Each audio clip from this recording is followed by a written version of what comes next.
day today, starting off with a God Bless America with Ron Black, and I pledge allegiance, and Kathy Thompson. I'm here. Good. For the invocation.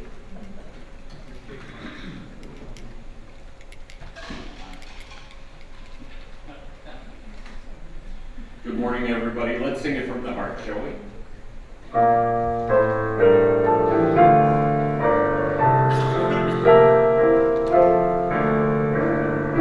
God bless America, land that I love. Stand beside her and guide her through the night with a light from above.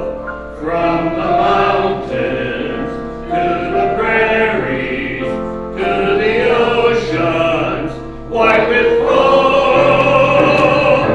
God bless America, my home, sweet home. God bless America, my home, sweet home.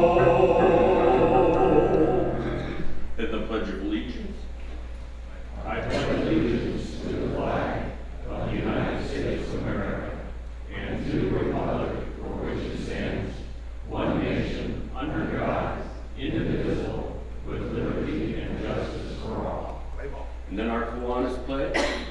As our country's flag signifies purity, valor, and justice, may we as true Kiwanians exemplify these virtues as we serve the children of the world.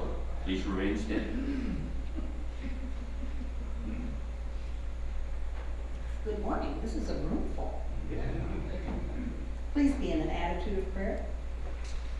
Heavenly Father, we thank you for bringing us together in fellowship and service. Bless our meeting, our efforts, and our members. Grant us wisdom to serve with humility, compassion to uplift those in needs, and unity to strengthen our community. In your name we pray. Amen.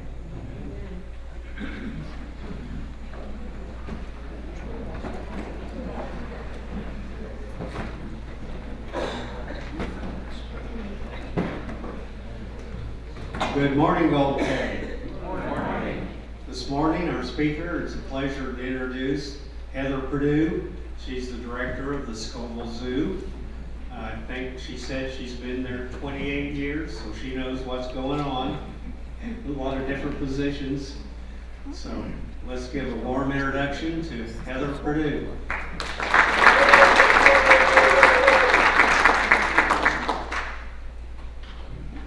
Well, good morning, and thank you for inviting me to be here. I'm thrilled to be here and introduce myself. And I am the newish director at Scoville Zoo. I know some of you may be familiar with some of our past directors, Ken Fry, Dave Webster, and Mike Borders. I had the privilege of working underneath all of those directors, so I learned a lot through my 28 years at the zoo. A little background from myself. I was hired as a full-time keeper in 1998, but I started working in 1997. I was a University of Illinois student, and I worked there this summer before my senior year in college.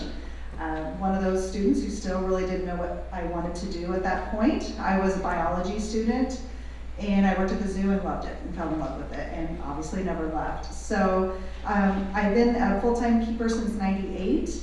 I was responsible for an area of animals that include a lot of our primates, our spider monkeys, howler monkeys, lemurs, and I was also the cheetahs and wolf keeper. And so I learned a lot, especially about primates and carnivores during my time there, and that's still kind of where my passion lies, especially with the carnivores.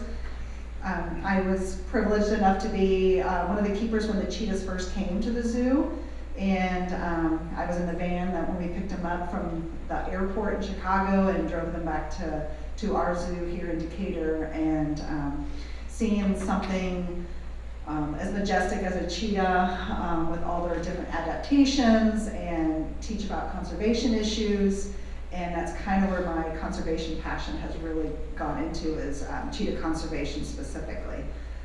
Over the years at Scoville, I took over the role as the registrar in 2010, and that's record keeping, which does not sound very fabulous, especially when you're describing the duties to kids, but I learned a lot. Anyone who is involved with a lot of paperwork and record keeping know how vital and important those records are. So keeping track of all the animals' records, including medical records. I also was responsible for all the permits. Yes, we have different federal and state permits for some of the animals that we have at the zoo. And then a lot of our transactions. Most of our transactions are going between different zoos and facilities, so we always have a slew of different transaction agreements, permits, medical records, and all of that just needs to make everything so it's very kind of flawless as the animal is transferred from one facility to another. So those were kind of my duties at that role, but again, I learned so much that is involved with keeping the animals under our care. As I continue to work on the registrar duties, Ken and Dave were kind of at that point training me to kind of fill in as a role as possibly assistant director or director, and it just ended up that Ken moved positions in the park district, and I moved up to the director's role last year. So I've been there for a year. What I've learned as a director, it's a lot more people management than it is animal management anymore. So it's working with staff, it's working with guests, it's working with volunteers, and it's different learning, but I've loved it. And you learn a lot more about the operations, and I did so many years of animal care, but now I'm more in the operations and the budget, and what is involved with keeping the zoo running. And so and working more directly with the Decatur Park District. So it's been an amazing year, and I'm very thankful for having this position and continuing on with that. Just to kind of give you insight to what we do for a year. Last year, we had over 97,000 guests that came into the zoo. And that is amazing considering we are open April through October. So that's 97,000 people that come through.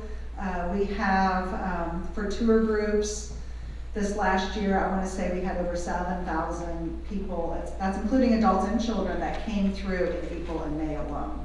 And they come from our local community. They come from as far as Effingham and Danville and Springfield, Bloomington. So it's not just even our local community. It's kind of outstretching, central, south, and the eastern Illinois. And when we're doing those, having that many guests come through, that's our way of hopefully either inspiring, educating, or reaching out, especially to children. All of our animals at the zoo, we consider them ambassadors for the wild animals, and a lot of us or children may not have the opportunity to go to Africa or Australia to see all of these animals, and so they say that you love what you see and what you touch, and so I know we have a lot of great TV programming, but it's a lot different when you can kind of see those animals doing those natural behaviors in person. And so we treat and respect all those animals in our care with that, considering them as ambassadors. So 97,000 people is a great way to reach and hopefully send that message. Kind of going through a little bit, we have other opportunities. So we have all the animals in our care, and we are pretty much always working in a deficit. The animals require a lot of care. I always ask our zoo camp kids, what are the 3 things that you think that we spend the most money on for animals in our care?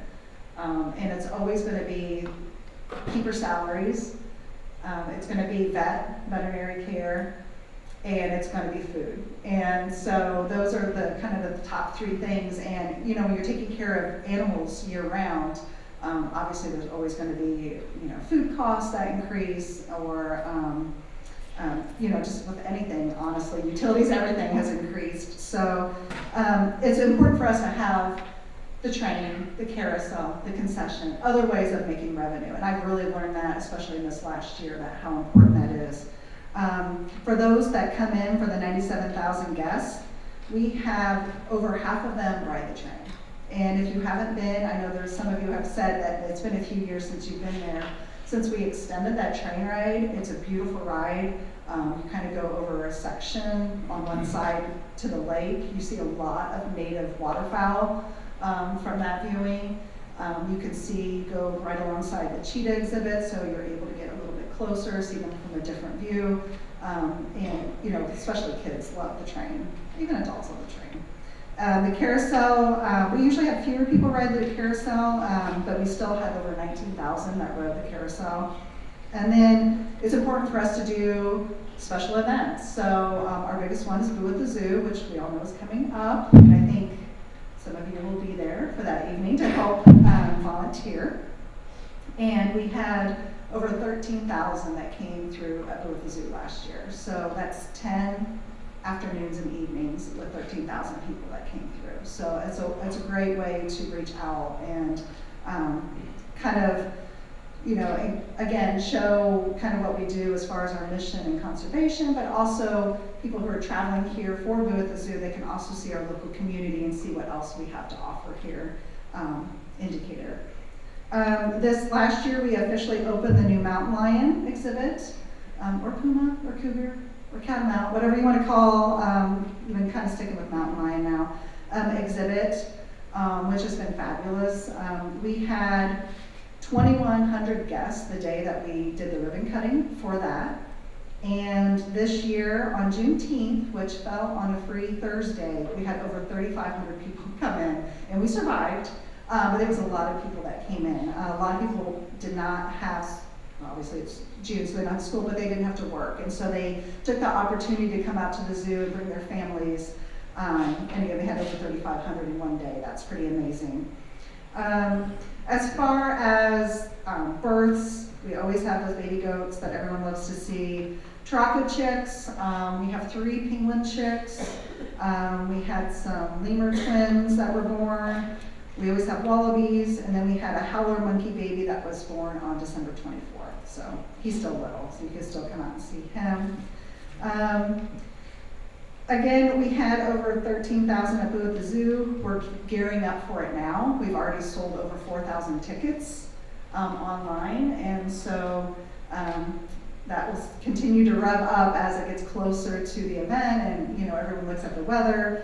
And another way that has really helped us as our marketing director at the Park District started doing sponsors for different stations and for the event itself, and that just helps offset some of our costs for the treats and the toys that we're giving out at each of the stations. We kind of what's next, everyone always wants to know, well, what's next? What's coming up next? We've been fundraising for a new alligator exhibit, and that's kind of been the last couple of years. I am happy to say that after Boo at the Zoo, they're going to start that demolition of the current alligator, prairie dog, and there was a bird exhibit, kookaburra exhibit next to that after Boo at the Zoo. We had a meeting with architects yesterday, again going over the plans for the new alligator exhibit. So hopefully by next year they're starting that construction for the new alligator exhibit. And then the prairie dogs have already been moved. We still have them, they've just been moved over. And then they will have construction for a new prairie dog exhibit. And then down the road it's river otters. It's going to be there as well. So those are kind of the exciting things that are happening at the zoo. This is my plug too, that we are always looking for volunteers. And so we love anyone that has, an afternoon once a week that wants to help us drive the train or run the carousel. Maybe you're interested in helping us with some of our mobile zoos where we have staff that will go to different schools or retirement facilities, assisted living facilities, and we do these mobile zoos, these kind of outreach programs. Sometimes we just need volunteers to help us with special events, like Boo at the Zoo or our Easter egg hunt, something like that. So if you're ever interested, please contact me or contact the zoo, and we'd be happy to have some new volunteers. Does anyone have any questions before I get my critter out? Yes. Oh.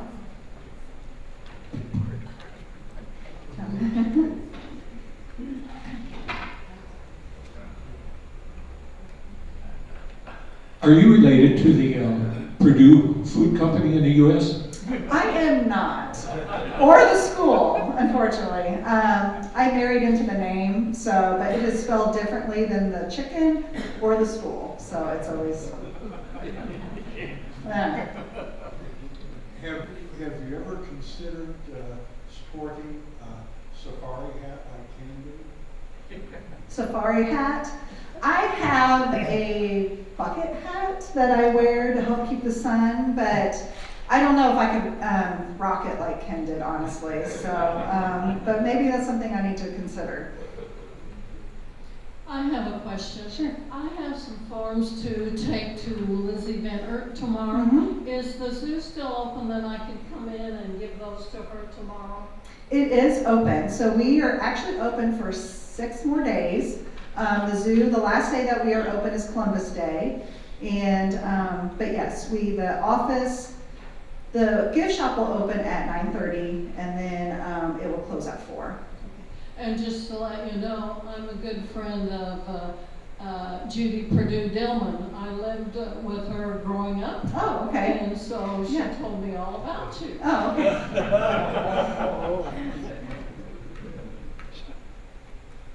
Where does one find an architect for an alligator exhibit?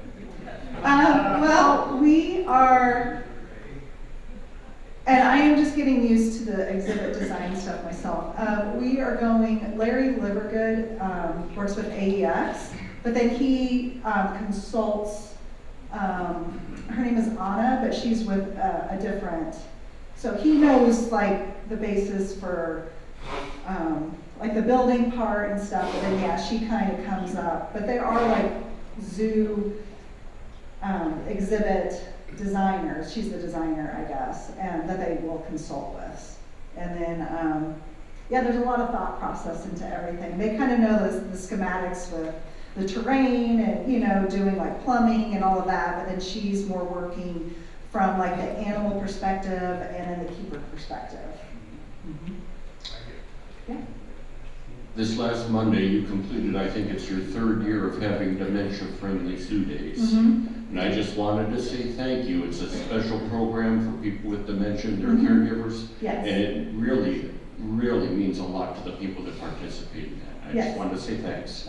Yes, and that was Ken and I think Linda Little maybe kind of conspired to, you know, put that together. But yes, and it's, you know, the first year was kind of, you know, people were just hearing about it, but now she's been very excited that every month, except if it's really hot or, you know, depending on the weather, the awareness has been increasing and we've had more people come out for that.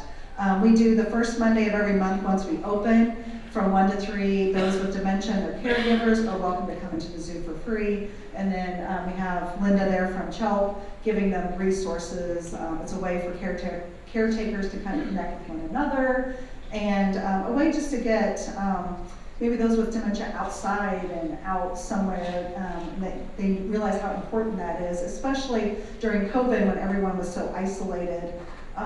They saw a decline very quickly, and it's that socialization and stuff is very important. So, yes. Mm-hmm. I also want to thank you so much for allowing us to graciously use the zoo for the Lids to Bench program, because I can guarantee you that if we didn't have the zoo to use, that program would have stopped. I mean, we need that space desperately, so thanks to Ken, who allowed us to start when we did the 4 benches for the petting zoo, and then obviously to continue to help other schools, organizations, individuals get benches. So thank you so much. Thank you. Just have a quick question. Does this mean you'll be bringing back the alligator that Mike Borders took to Florida? No, that one has probably moved on. We still have G and L, which are 2 alligators, and they have been there since I've been there. So G is over 40 years old.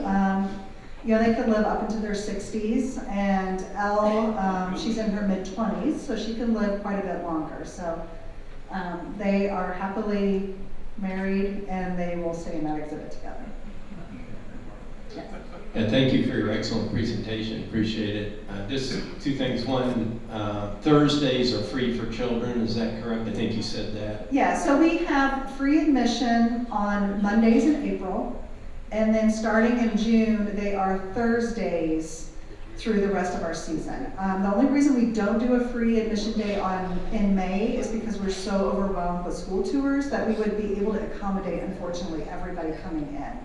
And so, and it's free for anyone coming in. It's not just children, so it's adult or children. And we love being able to offer that because we all know people have limited budgets, so if they're not able to come in through the rest of the week, they are able to come in during those free admissions and bring their families with them. Yeah, thank you. Once you close here next week, can you kind of explain how the staff's responsibilities and duties change while you're closed? Yeah, we have, we call them our guest services staff, so our gift shop concession, a lot of them during that time are kind of laid off because we're not open. We have a few that have work year round. They do inventory, they do some cleaning, they do some other odd jobs.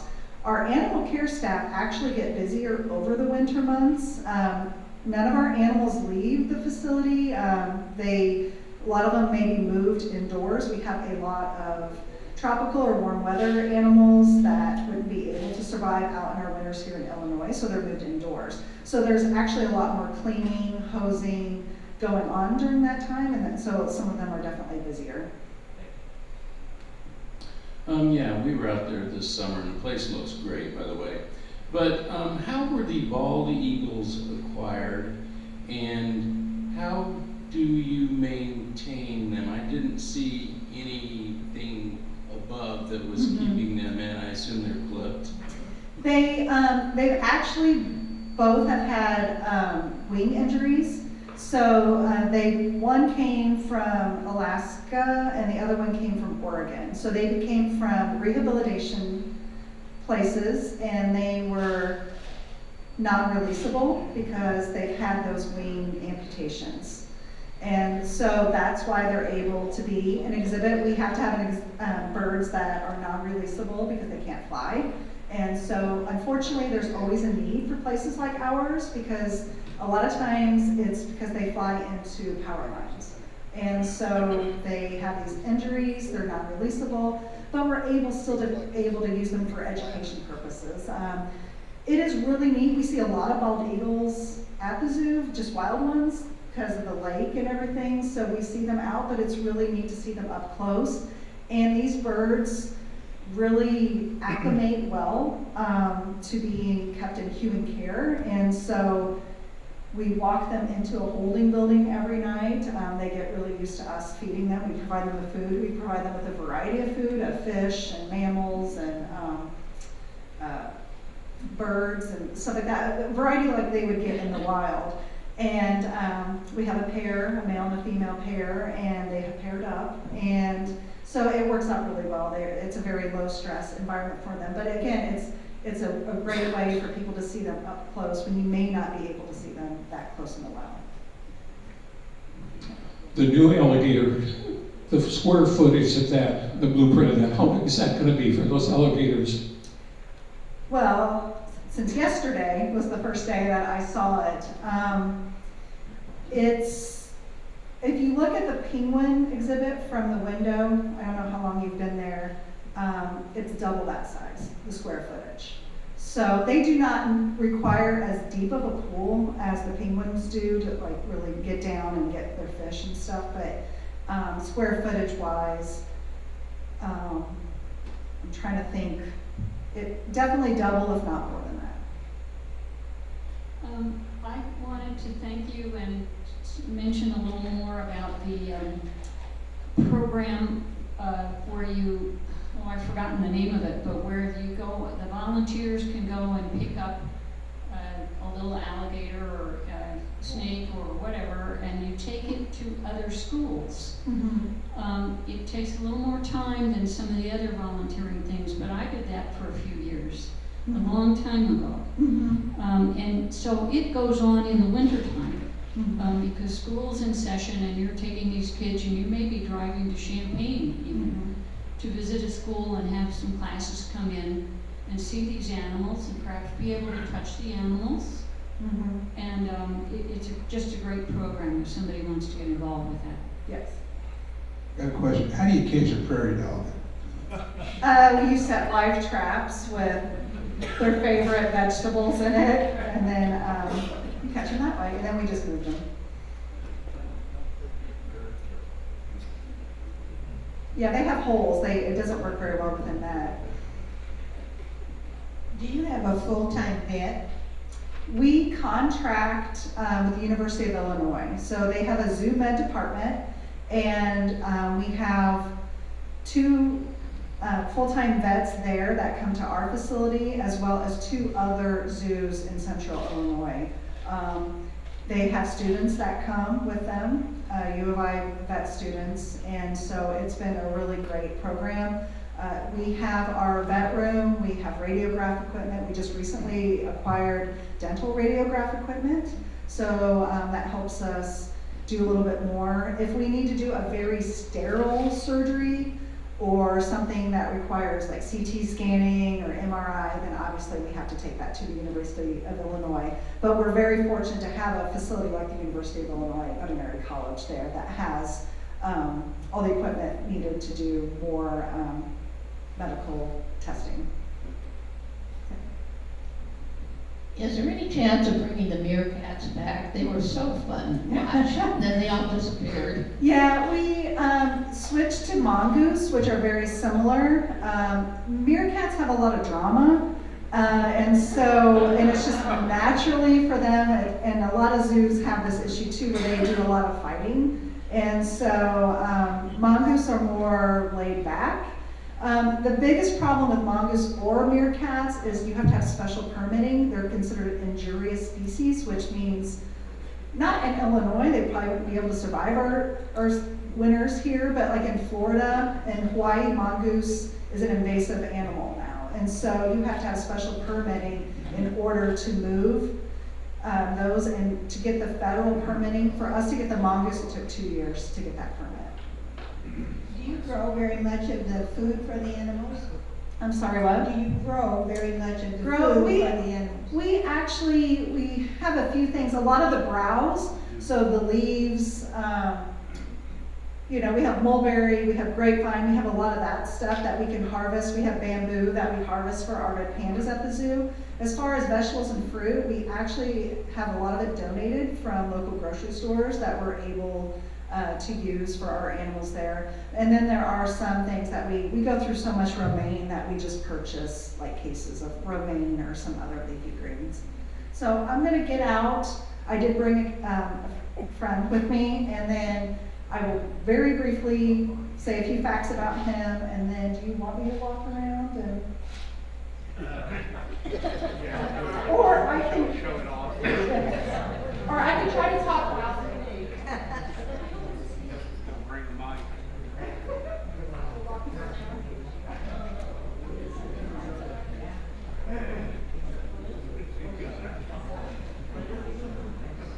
Okay, I brought Dozer, our 3-banded armadillo, and he is one of our ambassador animals, so he's out on exhibit. But he's really fun because, a lot of the armadillos that we see anymore are the 9-banded armadillos that you might see on the side of the road. And so he is a 3-banded. They are a South American species. They get the 3-banded because they have those 3 banded hinges. And these guys are the only ones that are actually able to roll up completely. You can see he has this armor on his head and his tail, and then in a second I'll kind of poke him a little bit and see if he'll completely close up.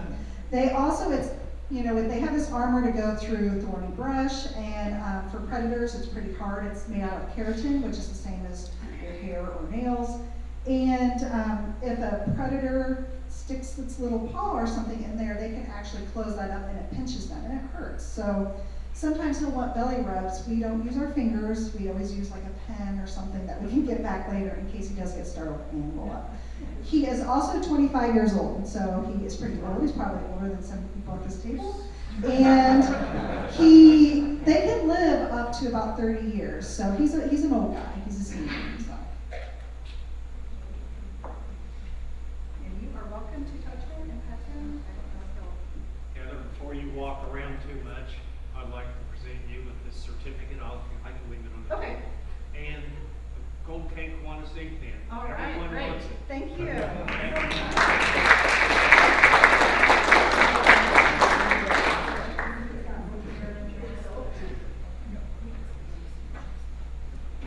Okay, while she's taking that armadillo around, in the interest of time, we'll continue with our program. And Charles Smith, I think you got a special event here. Award.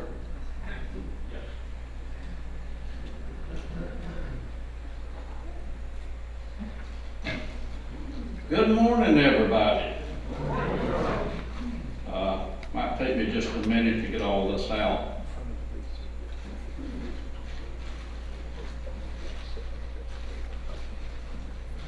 Okay.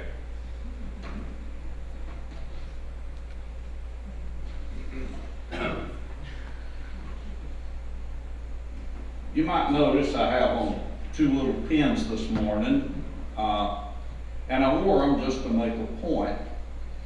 This one was one that was available during our Project Eliminate.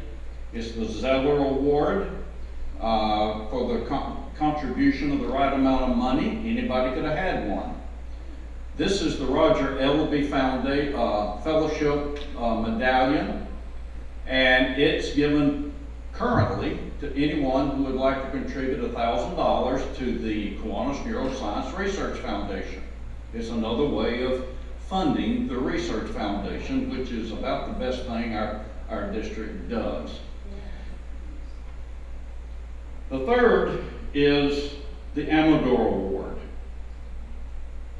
And this one you cannot purchase.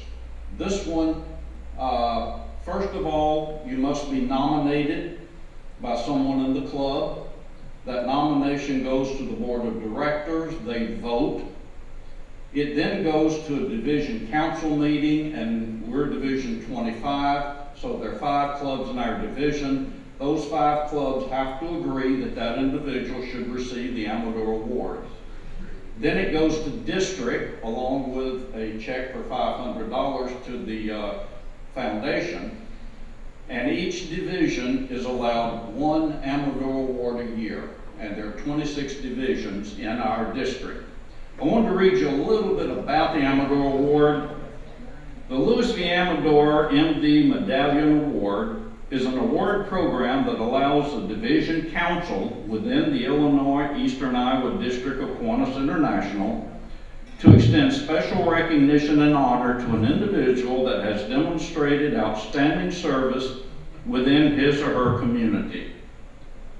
The Kiwanis Neuroscience Research Foundation is considered our finest project within the II District, and this award combines Kiwanis' admiration for Dr. Amador with admiration for many individuals who inspire us through service. Would everyone in here who has received an Amador Award please stand for just a moment?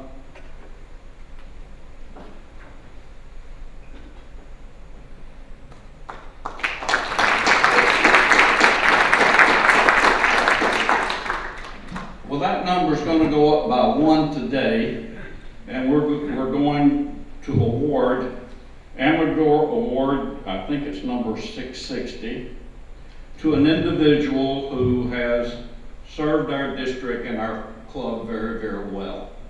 If I begin to read the nomination letter, you'll know immediately who it is. So while this individual comes up, I'm going to tell you a little bit about him. So, Ms. Elisa Lewis, would you please come forward?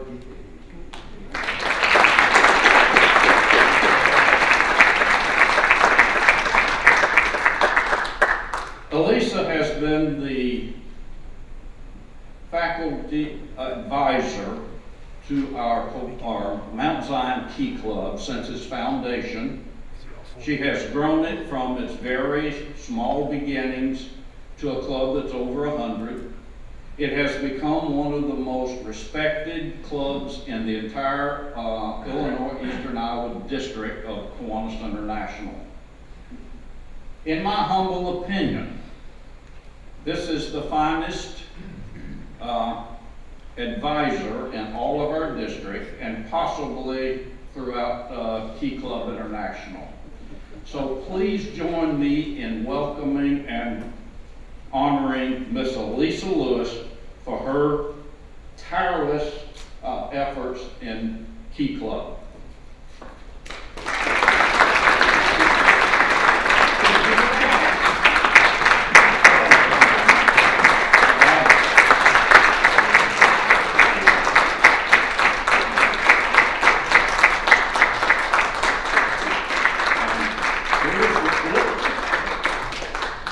Here's a small one that you can wear. And we also wanted you to have this very coveted pen. Thank you. And this is the award. Thank you so Also, this is the booklet that's issued, and it has your nomination letter inside, and a copy of the nomination letter is in your packet. Thank you so much. I appreciate this. Thank you.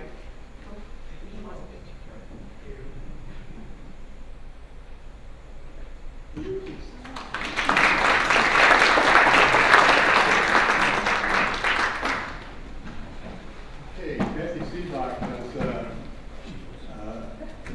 recognition to present.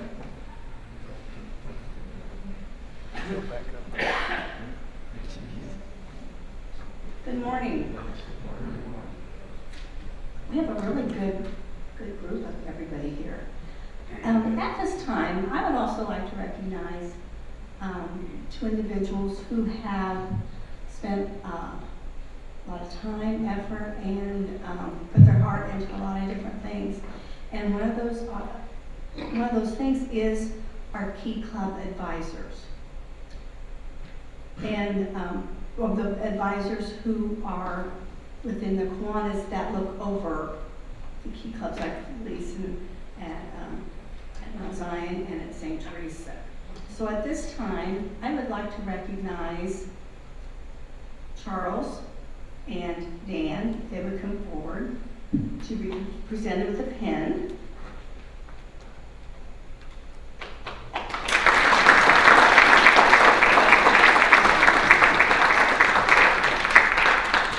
And also a certificate of appreciation.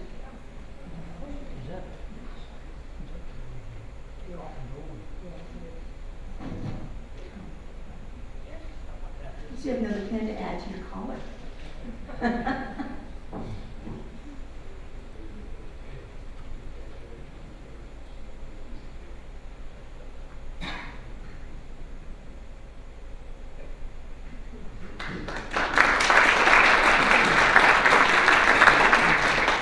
And a very nice congratulations to Elise on your award, and it's nice to see the students here and your principal.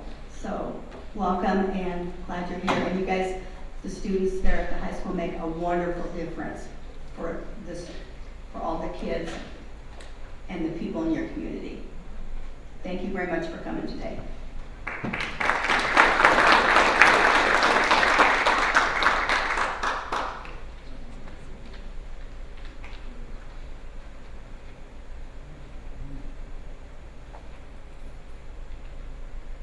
Good morning. Good morning. In terms of the duty of the minutes for today? Yes, I do. We have 50 members present, 5 guests, 1 speaker for a total of 56. Okay, very good. And Roberta, health report. Okay. I have the health report now. All right. For upcoming months. And, I have the health report now for the upcoming months, and at this time, as far as I know, everyone is healthy. So, but if you learn of anybody that's sick or needs our prayers, please let me know. Thank you. And birthdays and anniversaries, Kevin. Birthdays and anniversaries from the 12th through the 18th. Birthdays, we don't have any. But anniversaries, we have one. On the 17th, Rick and Linda Sue Gillum. They'll be 57 years. Let's sing. Happy anniversary to you. Happy anniversary to you. Happy anniversary, God bless you. Happy anniversary to I got a little joke, a farmer joke given to me by a friend. Bear with me on this one, please.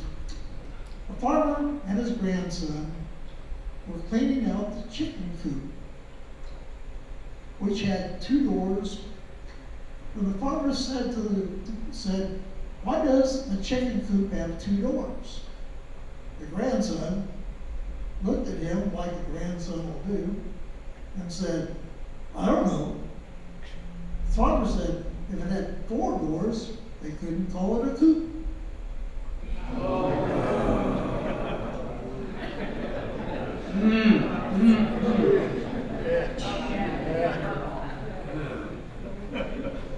You outdid yourself on that one. All right. Okay, announcements. Charles, you're up. Good morning. This Saturday, Rock Springs is having the Fall Harvest Festival, and they need us to park cars one more time. So I've already signed up Tom and Norm, Harold, and Ralph to be there. So I'm going to send this, excuse me, I'm going to send this around, and please sign up for one of the sessions, either 11:30 to 1:30 or 1:30 to 3:30. And if you're too bashful to sign up, I'll be happy to sign you up myself. Thank you.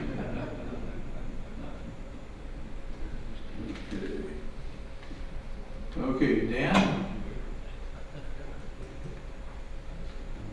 Okay, 2 things. We just had a Key Club meeting Sunday night at St. Teresa, and they prepared little gift baskets of candy and little treats and stuff, and some toys they're going to take to the Catholic charities to give to the kids. And they're also going to help them build the zoo. And their next meeting is going to be Sunday, November 2nd, 6 o'clock at St. Teresa. If anybody wants to come, you're more than welcome. We had 5 Kiwanis at the meeting last week, so it was a good turnout. Okay. And Kathy? This Sunday, we'll be taking a meal to the Carriage House, and the sign-up sheet is over on the table, and I'll have more to report next week on it. Thank you. Oh, also, for people that don't know, the Carriage House is a homeless shelter for women and children, and the second Sunday of each month, we take in a meal for them. Okay, thanks for that. Susan Rayo.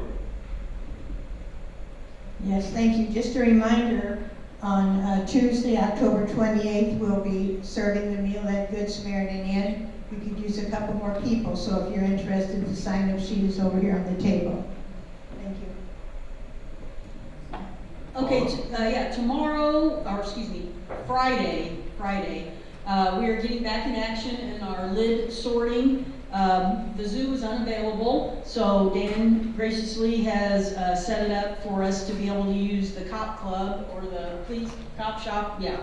So if you don't know where that is and you would like to come and help us do lids, talk to Dan, he's probably got the address. It's at the corner of Lincoln Park and Fairview, just as you go under the bridge. It's a little gray building on the left. You can't miss it. Thank you. And I would like to give a shout out to Pat and Linda Durnall. They continue to do the lid sorting at their house, and I went and picked up 93 pounds of lids that they did. And that was just the first pickup. I've got a second pickup, and it probably is pretty close to that. So the two of them alone have probably done close to 200 pounds of lids, while we kind of had this little hiatus from our main lid sorting. So thanks to them. Also on Friday at the same time for the lid sorting. I'll get there between 8:15, 8:30 to get set up, and then people can come anytime after that, and we'll try to wrap it up by noon.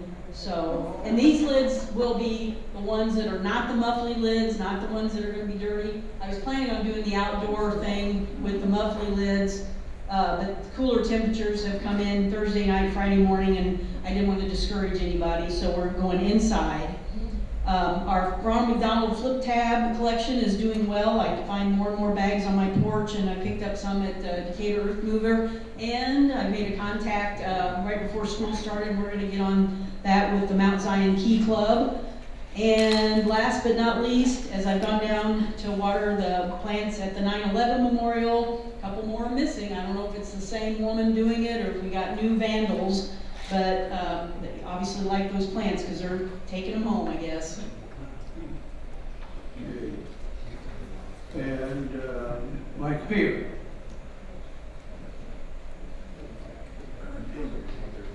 Beer.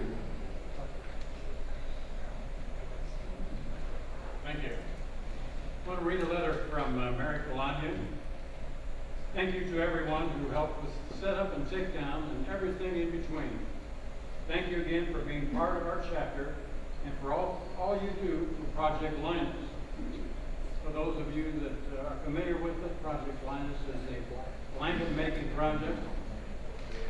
They make blankets all year round, but these blanket days, the Central Illinois chapter, are a special day that they just coordinate, they get together, have fun, and they make a few more blankets. The blanket total for that day, yesterday, was 1,107 blankets. Over 990 were turned in and brought in that day. I also want to mention that Mary is the Central Illinois Chapter Coordinator for Project Linus. She's also the Project Linus National Vice President. Because of her experience with the Golden Gate Kiwanis Club, she has shared the fact that we help with Project Linus with other chapters throughout the United States. Congratulations. Thank you very much.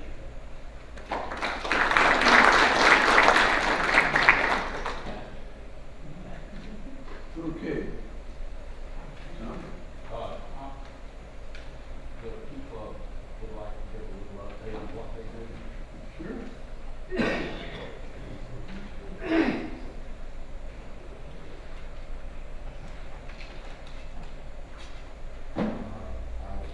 I'm Jay Linder, and I am the president of Key Club, and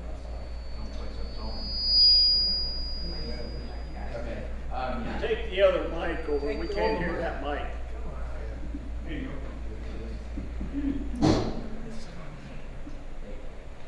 I'm Ryan Rutherford, and I'm the vice president of Key Club. First, I want to start thanking all of you for the invitation. This is an awesome thing that you guys do for the community. I think it's a really important event, and we are very proud of having the opportunity to be part of it. And I want to thank you guys for all of your support throughout all of this past year, all the things that we've been doing, all the service projects and stuff. We just wouldn't be able to do it without your guys' support. So thank you. I just want to quickly address and outline some of the events that we are participating in or running this year at Mount Zion Key Club. Starting out, we're participating in the Blue at the Zoo that she mentioned earlier, which is a really cool event. We are also doing the Pumpkin Patch at Passion. We are currently organizing Trunk or Treat with FFA, which is another group, another club at the school. And we are planning the Christmas project, which helps around 40 children around the community. It's probably our biggest event during the year with Key Club. We have dessert night with jazz band coming up, and we are also applying for Youth Opportunities Fund Grant to be able to run a free concession stand at an event that our Aspire program is hosting that's going to allow 200 children with disabilities to have a field day. And depending on how much money we make, we can use some of our fundraising profits to also offset the cost of this project. I wanted to ask the Kiwanis group if they would like to donate and buy supplies that we need to get for this event, especially the fruit. We're buying some food and drinks for the concession that we're running, and the fruit I think would be one of the things that would help the most. And as well, we make Easter baskets for needy children in the community come that time. And that's pretty much it. These are just the main events that we run throughout the year to help around the community. We also do a lot of smaller events just to get some kids more volunteer hours or whatever comes up. Okay, to close off our little section of it, I just wanted to talk a little bit on why I like Key Club and what Key Club means to me. So I'm a junior this year, but my freshman and sophomore year, I joined Key Club. I did Key Club. I wasn't as involved my freshman year, but as I got more into it, I started doing more things, getting involved, getting leadership positions. And honestly, there's really been nothing bad that's come from it. I've had so many positive experiences. I've met a lot more people. There were so many projects I had no clue were even existed before I got more involved. And plus, like, I got my friends involved. I did a lot of stuff. So honestly, it's just been a very positive impact on my life. So thank you guys.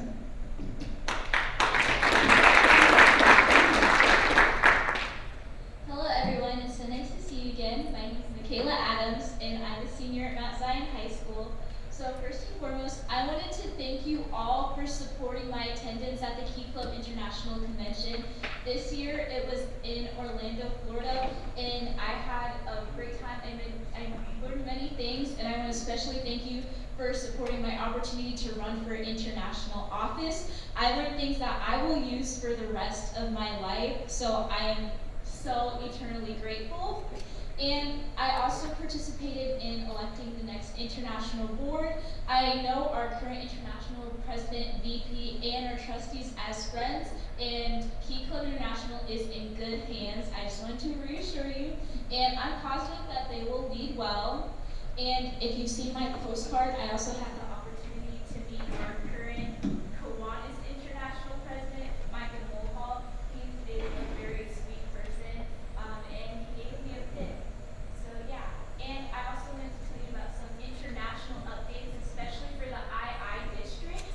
The Illinois Eastern Iowa district raised the most money out of all the districts in international for UNICEF.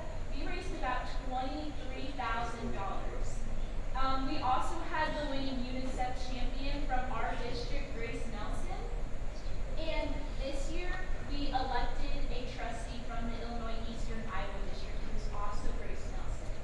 Also in our own division, someone from our school, Erilyn Boone, she won the Robert F. Lucas Outstanding Lieutenant Governor Award at International. In terms of district updates, we participated in CNERC, and we exceeded expectations last year. We raised over $10,000. So this year, the district, sorry, in the district. So this year, our district governor, Keith Commander, has decided to pledge $20,000, and that will be matched. Kiwanis will match whatever we raise, the Kiwanis district. And so we have 8,000 members in the Illinois Eastern Iowa Key Club district.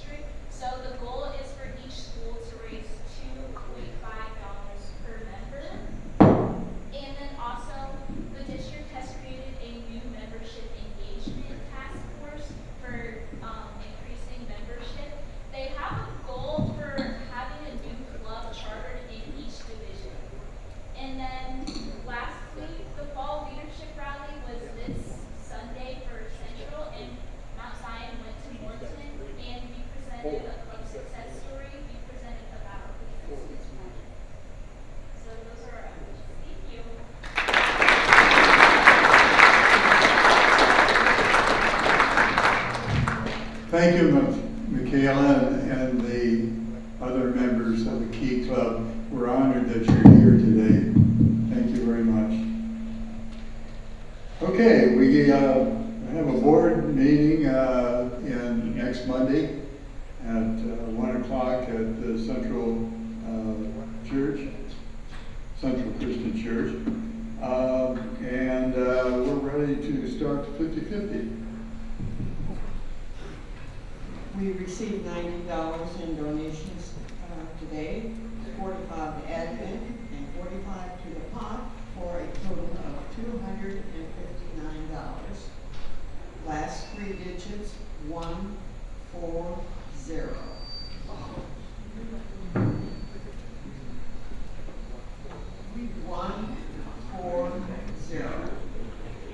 Take a look if you got one hole with under. Somebody has to have it. Right here. Right here. Joel, okay. You got the whole table there.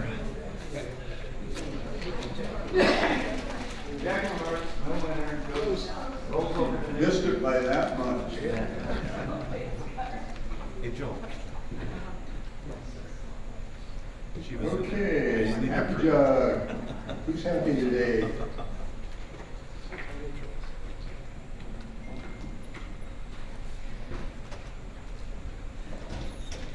I'd like to congratulate Elise for the Amador Award. It's well deserved, and a wonderful presentation by the students, and the Key Club just does a wonderful job in that zone.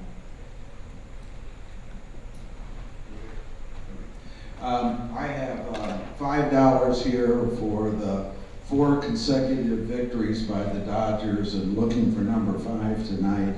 But also, I'm so happy to see people like Dan and Mark here wear blue also in honor of the Dodgers victories.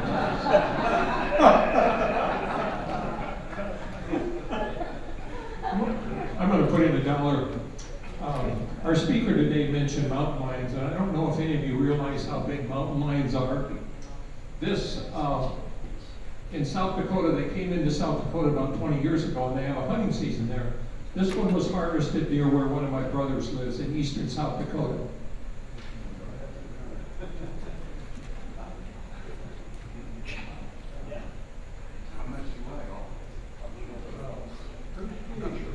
It weighed 157 pounds. Well, I've got $1 from Miss Elisa Lewis, and I hope she continues as Key Club advisor for the next 60 years.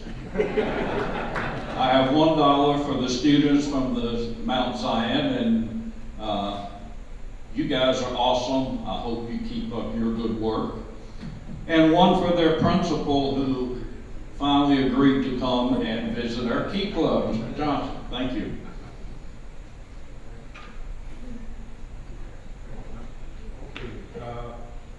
$1 for all of the celebrities here today, and $1 for all the Cubs fans who are still rooting for you now, even though they have their backs to the wall.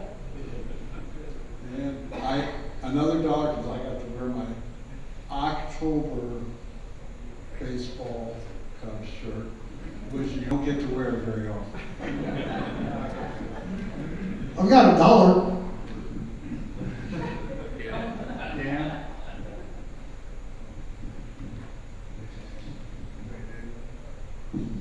I want to give $1 in honor of Elisa's Amador Award. This is $1 for Mary Claire made my week when she came over and told me that she was not planning on helping out with the peanuts, but after listening to my pitch, decided to give it a whirl, and then reported to me that while she was hesitant to do it, she had a great time and really enjoyed it, and really enjoyed being talking with the people and seeing that we were collecting money. So she made my week. Yes, I wanted to put in $1 because this club is so amazing. I just can't believe all the activities with the Key Club and with all the different things that people are doing. And I want to thank you for allowing me to join you.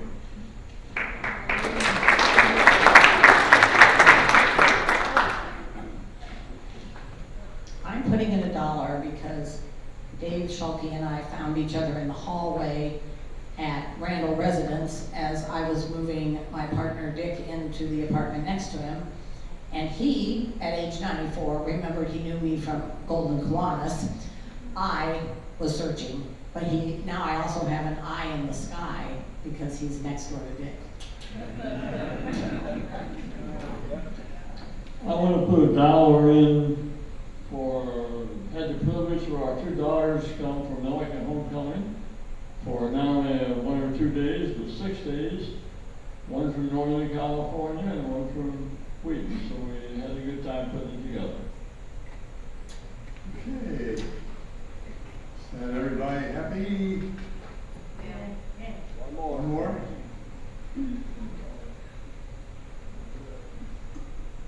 My belated thank yous to the members that brought in food for our cookout and for those that helped with the cleanup.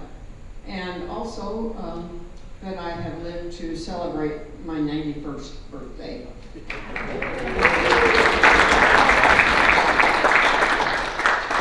Okay, now for our storyteller. We don't have any elephants at our zoo here in Decatur, but I am told that if an elephant has difficulty with a tusk and it ultimately needs to be removed because of decay or disease or something like that, well, the good news is there is a special surgery center in the United States specifically for the purpose of removing the elephant's tusks. Well, it's in Alabama, and the city it's located in is Tuscaloosa.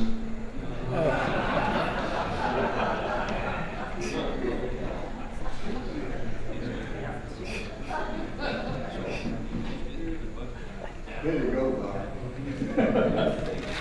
Okay, well, next week, Linda Durrell will be talking about the youth protection training, which is very important that we have to do every year. But also we'll have some speakers, Dr. Clark and Elena Snelling from the District 61, and we'll be talking about the international teachers that we have here. So it should be very interesting. And with any other comments? I'm going to have my handle. Okay, well, we are adjourned.